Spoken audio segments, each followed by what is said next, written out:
కడియం శ్రీహరి ఏంటి అంత మాట అనేశారు? ఏమన్నారో చూశారుగా లోకేష్ విషయంలో. ఇలాగా కేటీఆర్కున్న నాలెడ్జ్ ముందు లోకేష్ సరిపోడు. కేటీఆర్ ఈజ్ కేటీఆర్. కేటీఆర్కున్న స్కిల్స్ వేరు, ఆ కమ్యూనికేషన్ అడ్వాంటేజ్ చాలా ఉంది.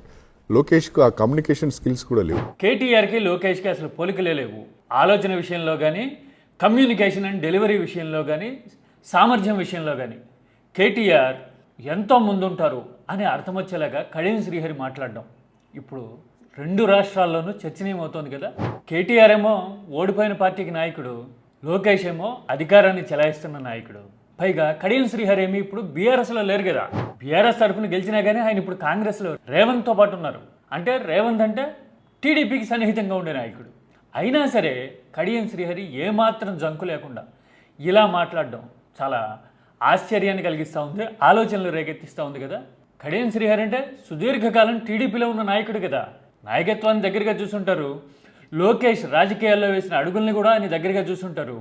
ఇప్పుడు అలాంటి కడియమే ఇప్పుడు ఇలా ఎందుకన్నారు అని బీఆర్ఎస్ కాంగ్రెస్ తెలంగాణలో పార్టీలు కాదు, ఏపీలో టీడీపీ లాంటి పార్టీ కూడా ఇంటర్నల్గా మాట్లాడుకోవడం కనిపిస్తూ ఉంది. ఎందుకన్నారు కడియం అలా? కారణం ఏంటంటారు? కామెంట్ సబ్జెక్ట్ ఓరియంటెడ్గా చేయండి, ఎందుకంటే ఇది థాట్ ప్రాసెస్కి సంబంధించిన విషయం. అందుకే స్పెసిఫిక్గా చెప్తున్నా, పార్లమెంటరీ లాంగ్వేజ్ మాత్రమే వాడండి.